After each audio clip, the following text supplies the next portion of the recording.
సిగ్గు విడిచి బ్రదర్ అనిల్ గాడు హద్దుమీరి ప్రవర్తిస్తున్నాడు. చెప్పేవి బైబిల్ సూక్తులు, దూరేవి దొమ్మర గుడిసెలు అన్నట్టుగా ఉంది వీడి వాలకం. ఇలాంటి వాళ్ల వలన క్రైస్తవ సమాజానికి చెడ్డ పేరు వస్తుంది.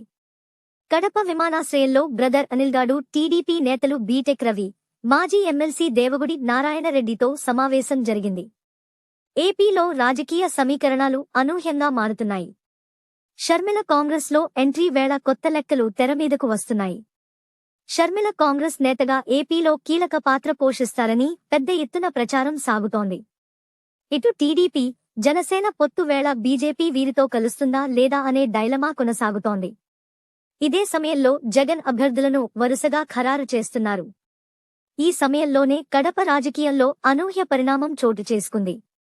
కడప విమానాశ్రయంలో బ్రదర్ అనిల్తో టీడీపీ నేతలు బీటెక్ రవి, మాజీ ఎమ్మెల్సీ దేవగుడి నారాయణరెడ్డితో సమావేశం జరిగింది.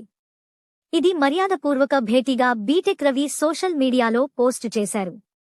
కొత్త రాజకీయం. ఈ భేటీ సమయంలో రాజకీయ అంశాలపైన చర్చ జరిగిందని వెల్లడించారు. కాంగ్రెస్లో చేరుతున్న వేళ బ్రదర్ అనిల్కు రవి కంగ్రాట్స్ చెప్పారు. బీటెక్ రవి పులివెందులలో సీఎం జగన్ పైన పోటీకి సిద్ధం అవుతున్నారు. కడప లోక్ సభ నుంచి వచ్చే ఎన్నికల్లో వైసీపీకి వ్యతిరేకంగా వైఎస్ వివేకా కుమార్తె డాక్టర్ సునీతను బరిలోకి దింపాలని చంద్రబాబు ఆలోచనగా తెలుస్తోంది. షర్మిల కాంగ్రెస్లో చేరటం ద్వారా షర్మిల లేదా సునీత కడప లోక్ సభ నుంచి పోటీ చేసే అవకాశం ఉందని పెద్ద ఎత్తున ప్రచారం సాగుతోంది. కొత్త పొత్తుల లెక్కలు తెరమీదకు వస్తున్నాయి. ఈ సమయంలోనే ఈ తరహా భేటీలు కడప రాజకీయంలో ఆసక్తిని పెంచుతున్నాయి.